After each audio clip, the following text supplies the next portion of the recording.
Anda menyaksikan Kompas Bisnis, Saudara, bersama saya Yan Rahman. Saudara, setelah menangkap Presiden Venezuela Nicolas Maduro, Presiden Amerika Serikat Donald Trump memastikan negaranya akan mengendalikan Venezuela. Tindakan Trump mendapatkan kecaman internasional. Pakar industri minyak bilang tujuan operasi militer Amerika Serikat di Venezuela adalah kontrol geopolitik dan kontrol ekonomi atas bahan mentah di kawasan Amerika Latin.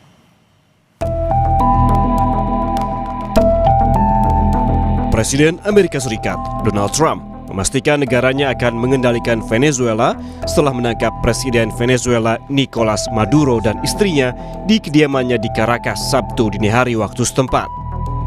Trump mengatakan perusahaan minyak besar Amerika Serikat akan mengelola infrastruktur dan sumber minyak Venezuela.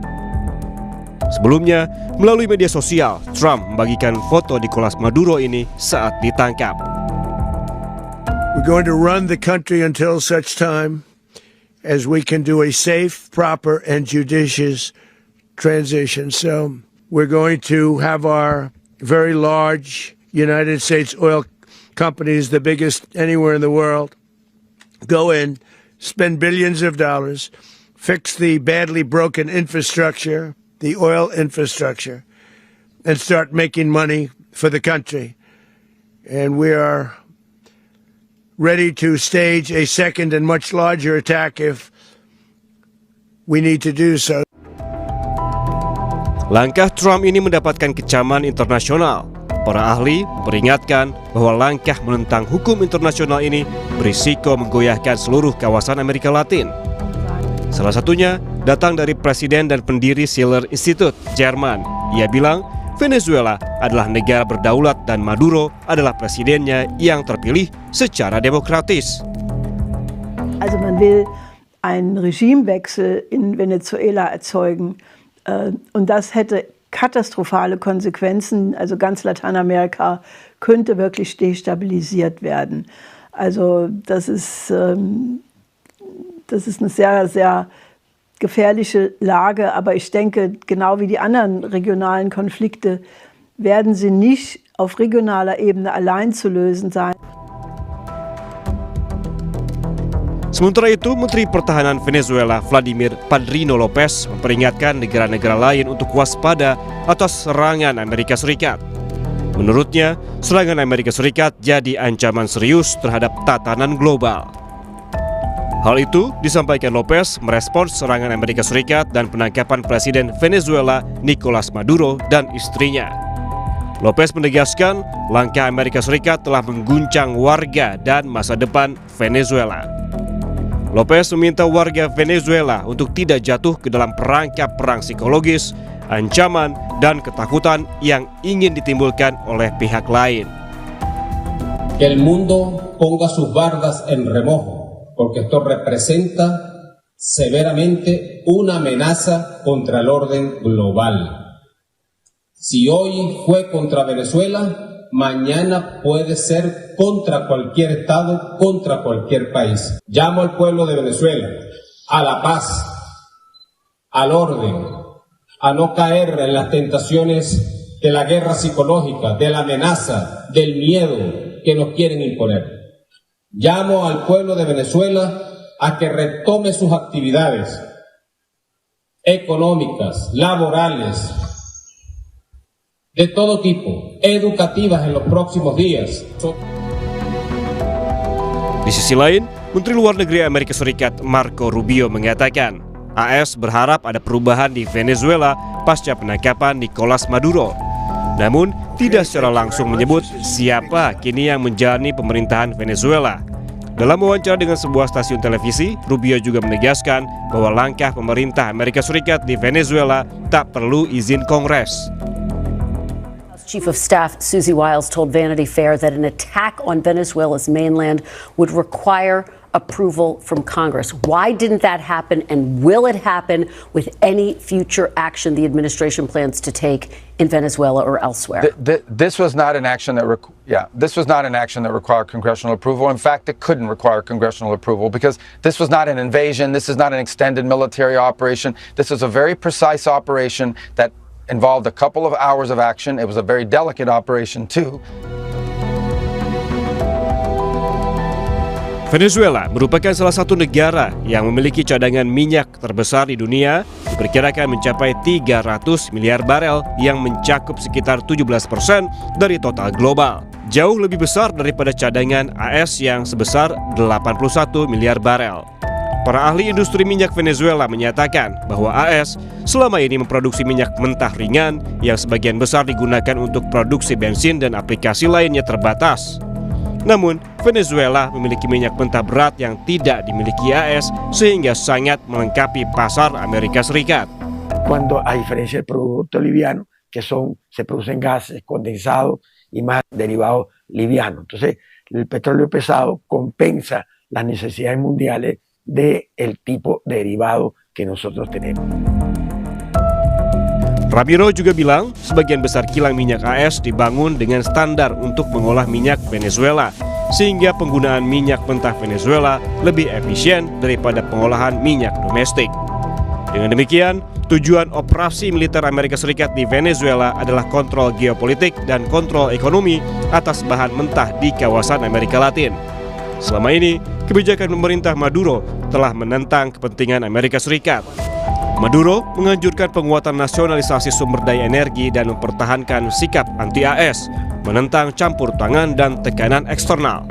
Hal ini menyulitkan Amerika Serikat untuk secara langsung mengendalikan ladang minyak Venezuela, menentukan produksi dan tujuan ekspor, atau memasukkan minyak Venezuela ke dalam cadangan energi yang dapat dikendalikan.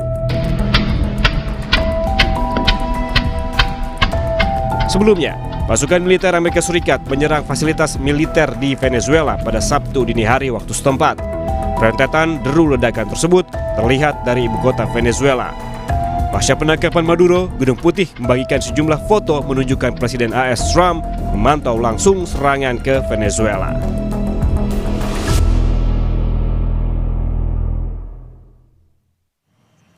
Saudara, kita langsung bahas apa saja potensi dampak penangkapan Presiden Venezuela dan rencana Amerika Serikat menguasai lewat cara ambil paksa pengelolaan minyak Venezuela. Apa pengaruhnya terhadap perekonomian global dan juga ekonomi tanah air? Kita langsung berbincang dengan Kepala Ekonom Bank Permata, Joshua Pardede. Pak Joshua, selamat pagi. Selamat pagi, Yan. Pak Joshua, ini menurut Anda ini penangkapan Presiden Venezuela oleh Trump, apakah akan berpengaruh terhadap perekonomian global? Ya, saya pikir memang dampaknya ini akan lebih terasa kepada goncangan ataupun shock kepada politik global ya, daripada goncangan ataupun shock kepada suplai minyak global.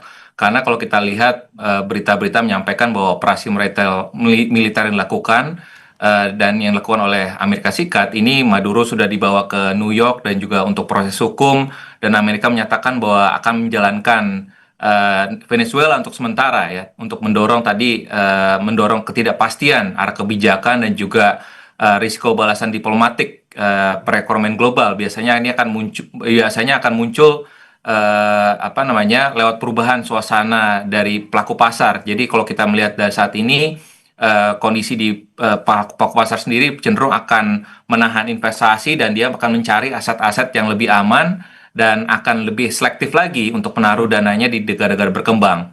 Sementara itu kalau kita melihat di pasar energinya, di sisi energinya sebenarnya ketidakpastiannya ataupun risikonya relatif marginal, mengingat kalau kita melihat dari Energy Information Administration dari US sendiri mengatakan bahwa tahun ini sendiri bahwa minyak global itu akan cenderung surplus ya, di mana kalau kita melihat dari sisi harga WTI pada pagi ini sendiri mungkin masih bergerak di $57 per barel, dan di sisi lainnya harga emas ya ini naik $4.300 per troy ounce, yang artinya tadi memang ini menunjukkan tadi ada investor cenderung lebih khawatir terhadap kekhawatiran ketegangan geopolitiknya. Dan sebenarnya tadi yang kami sampaikan bahwa dampaknya kepada pasokan global minyak global sebenarnya cenderung relatif marginal, karena pasokan minyak global sendiri ini dari 2,26 juta per barel per hari hingga 2026 ini, sehingga artinya kalau kita lihat produksi global di 2026 ini bisa mencapai 100 juta per barel per hari dan juga konsumsinya 105 juta per hari. Jadi artinya memang ini belum ada kecenderungan shock ataupun kekhawatiran dari si pasokan global dari minyak global. Namun karena memang kalau kita lihat dari sisi pasokan global minyak globalnya sendiri pun juga masih bisa di-cover ya oleh produsen lainnya seperti Amerika Serikat, Arab Saudi dan juga Rusia. Oke, berarti artinya ini secara global ataupun minyak dunia masih terbilang marginal begitu pengaruhnya, lebih ke ketegangan geopolitiknya. Tapi kalau kita sebagai bisa menjelaskan secara sederhana begitu, tadi sempat dijelaskan juga di materi sebelumnya terkait dengan Trump yang bilang akan mengendalikan cadangan minyak Venezuela. Ada yang disebut minyak berat dan juga minyak ringan. Selama ini Amerika Serikat disebut lebih memiliki minyak ringan, sementara Venezuela minyak berat. Kalau kita mempertimbangkan hal demikian, sebetulnya apa untung ruginya bagi Amerika Serikat dengan menguasai cadangan minyak dari Venezuela?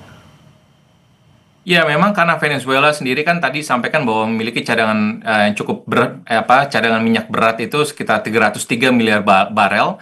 Namun memang mayoritas berkadar sulfur tinggi dan juga yang mahal, dan ini diolah memang membutuhkan teknologi ya dan juga fasilitas khusus sebelum menjadi bahan baku kilang pada umumnya.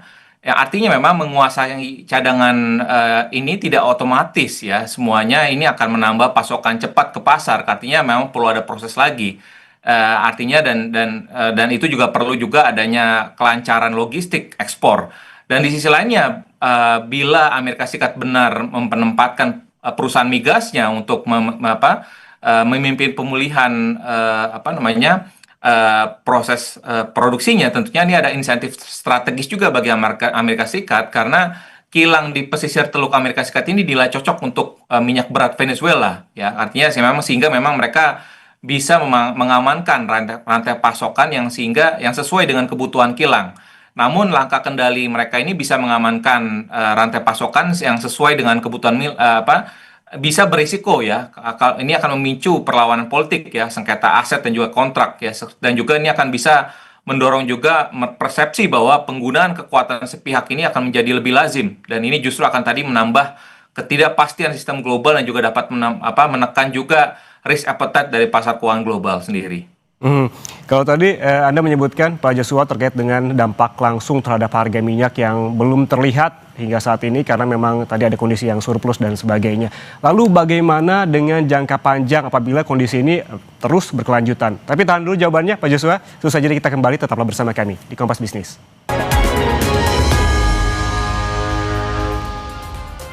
Anda masih bersama kami di Kompas Bisnis, Saudara, dan kita lanjutkan perbincangan bersama Kepala Ekonom Bank Permata, Joshua Pardede, soal dampak ekonomi pasca penangkapan Presiden Venezuela Nicolas Maduro dan juga istri oleh Presiden Amerika Serikat Donald Trump. Pak Joshua, tadi kita sempat terpotong gitu terkait dengan pertanyaan dampak langsung terhadap harga minyak yang masih belum terlihat. Lalu bagaimana dengan jangka panjang apabila memang kasus ini berkepanjangan? Ya, saya pikir memang kalau kita lihat dari jangka panjang ini, skenario jangka panjangnya tentu ini akan sangat dipengaruhi oleh skenario politik dan juga kemampuan Venezuela untuk menormalkan produksinya ya, bukan hanya sekedar tadi cadangan minyak global di atas kertasnya. Dan kalau kita melihat dalam hal skenario yang paling optimisnya, stabilisasi politik memang diharapkan bisa tercapai dan juga aturan sektor migasnya bisa dibuka kembali bagi dan lalu juga produksi bisa pulih lagi bertahap ya menuju sekitar 2,5 juta per barel dalam beberapa tahun ke depan. Dan juga salah satu perkiraan juga menyebutkan bahwa pemulihan itu akan berpotensi juga menurunkan harga minyak global ya sekitar 4%, seiring tadi tambahan pasokan untuk meningkatkan juga pasokan ataupun memperlebar surplus dari globalnya sendiri.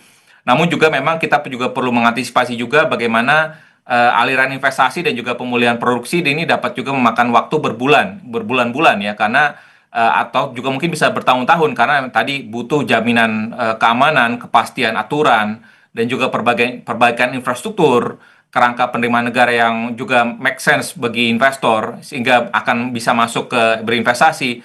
Sebaliknya kalau kita melihat tadi kalau transisi politiknya ini mandek atau tidak atau malah jadi berubah menjadi perebutan kekuasaan, artinya pasar minyak global ini akan cenderung kembali akan menilai bahwa gangguan Venezuela ini akan menjadi sebagai isu pinggiran, artinya sehingga dampaknya pada harga minyak mentah global pun juga tetap akan relatif kecil. Sementara tadi ketidakpastian geopolitiknya ini tetap akan bisa menekan pasar keuangan global, khususnya pasar keuangan domestik kita. Oke, kemudian Pak Joshua, ini ada klaim begitu dari Presiden Amerika Serikat Donald Trump yang menyebutkan bahwa perombakan industri minyak Venezuela yang dipimpin oleh Amerika ini akan membuat Venezuela jadi pemasok minyak yang lebih besar di masa depan. Menurut Anda ini bagaimana? Ya, saya pikir ini bisa saja benar, tapi memang syaratnya berat dan juga waktunya panjang ya. Jadi kalau kita melihat memang tadi, kalau dalam hal produksi Venezuela sendiri kan 3,5 juta barrel per hari, dan juga ini sudah merosot ya, merosot hingga di tahun 2023 itu 742 ribu per barel per hari. Artinya memang kontribusinya terhadap produksi global pun juga relatif kecil ya dibandingkan dengan Arab Saudi, Iran, dan juga Irak. Namun memang kalau kita lihat di atas kerusakan kapasitas sifat dari minyak Venezuela ini kan tadi memang sangat berat ya, artinya biaya ekstraksinya dan juga pengolahan tingginya ini membutuhkan fasilitas pengolahan khusus ya, sehingga tadi pemulihannya tidak hanya soal mengebor lebih banyak saja, tapi juga membangun juga fasilitas-fasilitas untuk peningkatan mutu dari minyak mentah tersebut itu sendiri. Artinya memang tadi butuh juga investasi yang besar juga ya. Artinya kalau tadi dibutuhkan di tahun 90-an saja itu angkanya saja 58 miliar US dollar. Artinya kalau kita present visualkan saat ini mungkin nilai investasi sangat besar sekali. Artinya memang pun juga tentunya investasi besar dan juga mungkin juga akan ada risiko ya. Artinya muncul juga kekosongan kekuasaan, perlawanan dari kelompok bersenjata, korupsi juga yang menggerogoti legitimasi pemerintahan baru, sehingga memang proyek dari pemulihan migas di Venezuela ini bisa tertahan ya, meski memang kalau misalkan tadi ada investasi besar yang sudah diumumkan. Jadi tetap saja bahwa akan ada risiko sekalipun memang ada investasi yang akan masuk dalam perusahaan-perusahaan minyak di Venezuela. Pak Joshua, Anda menyinggung terkait dengan pemulihan produksi minyak Venezuela yang diperkirakan memerlukan waktu yang lama dan juga biaya yang sangat besar begitu. Dihitung-hitung begitu dari yang saya baca, biaya yang dibutuhkan diperkirakan mencapai 58 miliar dolar Amerika Serikat. Artinya ini perlu waktu dan juga modal yang besar bagi AS untuk mendapatkan keuntungan. Apakah ini sepadan menurut Anda?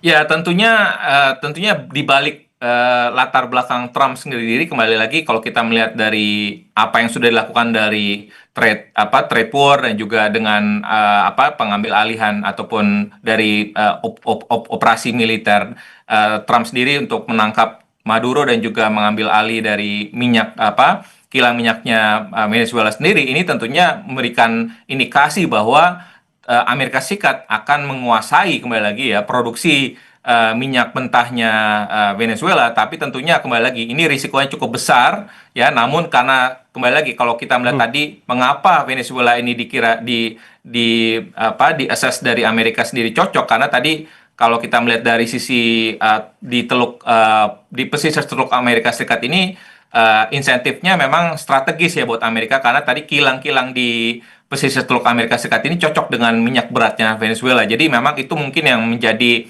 untuk tadi mengamankan kembali lagi rantai pasok yang sesuai dengan kebutuhan kilangnya di Amerika Serikat sendiri. Jadi artinya ini juga mungkin akan ada pertimbangan yang berat juga buat Amerika Serikat, tapi tentunya kembali lagi ini harus risiko yang lainnya ini harus juga dipertimbangkan juga oleh pemerintah Amerika Serikat ke depannya.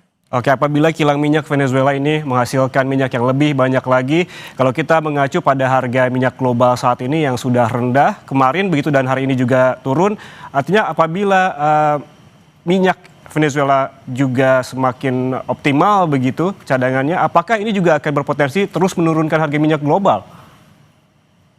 Ya, kalau kita melihat memang dari sisi tadi ya harganya dalam jangka pendek ini dampaknya mungkin tidak terlalu besar karena tadi pasokan minyak global sendiri pun juga masih bisa tercover ya oleh anggota OPEC sendiri, dan karena masih surplus surplus globalnya itu masih cukup besar. Artinya selama tidak ada lonjakan permintaan ataupun tidak terjadi pemangkasan global, produksi global yang signifikan, tentunya masih terjadi surplus, sehingga ini tidak memberikan tekanan kepada ataupun tidak terjadi mendorong kenaikan harga minyak global. Namun kembali lagi tadi yang sudah kami sampaikan bahwa kalau kita melihat dalam jangka panjang, menengah panjangnya tentunya ini akan sangat dipengaruhi tadi oleh bagaimana perkembangan politik di Venezuela sendiri ya, dan juga tadi bagaimana proses pengembangan investasi kilang minyak di Venezuela sendiri ke depannya. Karena kalau tidak ada pengembangan yang cukup berarti, karena kalau kita lihat tadi supply ataupun dukungan ataupun kontribusi dari produksi minyaknya dari Venezuela sendiri sebenarnya terhadap produksi global itu relatif kecil gitu ya, sehingga makanya ini diperlukan tadi support juga dari Amerika Serikat ataupun investasi dari luar, sehingga tapi tentunya dengan cara-cara yang sewajarnya tentunya, bukan hanya dengan menangkap dari Presiden Maduro sendiri tentunya ya. Kita harapkan bahwa cara-cara yang lebih wajar, yang lebih manusiawi yang harusnya bisa diterapkan oleh Presiden Trump, karena juga tadi cekaman juga sudah banyak dilakukan ya oleh Eropa, oleh Malaysia dan juga beberapa presiden lainnya. Tentunya ini menjadi tantangan baru juga untuk inisiatif Amerika untuk mengakuisisi kilang minyak Venezuela ke depannya. Oke, Pak Joshua, apabila tadi kita membahas terkait dengan apa dampak terhadap global, kemudian apakah ini juga akan berdampak secara langsung dan tidak langsung terhadap perekonomian Indonesia? Ya, kalau kita melihat tadi di pasar domestik sendiri, kita sudah melihat bahwa kemungkinan akan ada short term shocks ya di dalam pasar keuangan domestik kita. Ya, karena tadi akan ada kecenderungan bahwa global investor akan mencari aset-aset yang cenderung lebih aman, safe haven asset, dan mungkin akan mengurangi beberapa aset-aset berisiko, terutama di pasar negara berkembang, dan tentunya ini akan cukup mempengaruhi juga pasar mata uang Asia dan juga negara berkembang pada hari ini.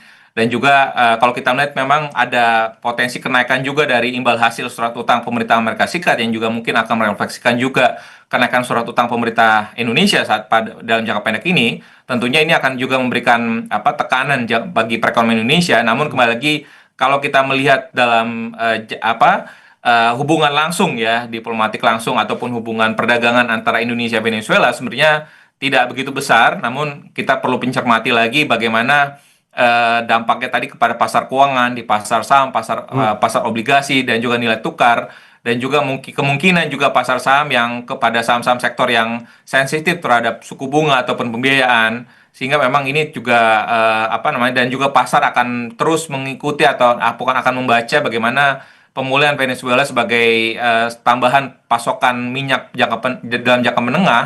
Ini akan menjadi sentimen untuk mendukung aset-aset berisiko ke depannya. Ya, meskipun memang tentunya ini akan masih diwarnai juga oleh ketidakpastian arah kebijakan Amerika Serikat selama di bawah pemerintahan Presiden Trump. Oke, ini kalau kita lihat pasar saham juga baru dibuka 12 menit lalu, kita belum bisa mengecek bagaimana pergerakannya begitu yang terbaru seperti apa, dan juga apakah betul-betul berpengaruh terhadap pasar saham di Indonesia, karena memang pengumuman dari ataupun tindakan dari Amerika Serikat ini terjadi pada hari Sabtu lalu di mana pasar saham Indonesia ini masih tutup begitu. Proyeksi Anda akan seperti apa terutama di pasar saham? Ya, kalau kita melihat pembukaan pagi ini sebenarnya dibuka sedikit menguat ya, surprisingly ya. Karena tadi mungkin ada dampaknya cenderung tidak begitu besar. Namun kita perlu mencermati juga bagaimana dampaknya kepada pasar obligasi yang tadi kami sampaikan, bahwa imbal hasil surat utang pemerintah Indonesia di pagi ini naik 4 basis point. Lalu juga kita melihat dari sisi nilai tukar rupiah pun juga kecenderungannya pun juga melemah tipis pada perdagangan pada pagi ini ya, ke level 16.734 per dolarnya, sehingga memang tentunya risiko di geopolitik di Amerika bagian selatan ini tentunya masih akan menjadi tantangan ataupun risiko di awal tahun ini, dan juga risiko di geopolitik di Asia Timur tentunya ini tetap akan menjadi geopolitical risk buat pasar keuangan global dan juga pasar keuangan domestik di tahun ini, sehingga tentunya pasar akan terus mencermati tentunya dari risiko globalnya masih akan tetap menjadi isu sentralnya, dan tanpa juga mengindahkan juga tantangan ataupun challenge dari ekonomi domestik kita. Ya, ini juga harus kita cermati juga bagaimana pemerintah merespon dari gejolak globalnya ini, dan juga bagaimana arah-arah dari kebijakan moneternya untuk merespon pergerakan dari nilai tukar rupiah ke depannya di tengah ketidakpastian geopolitik yang masih tetap ada di awal tahun ini. Oke. Terakhir, Pak Joshua, menurut Anda apa antisipasi yang perlu dilakukan oleh pemerintah kita jika tindakan Amerika Serikat ini berimbas kemana-mana ataupun berlaku secara jangka panjang?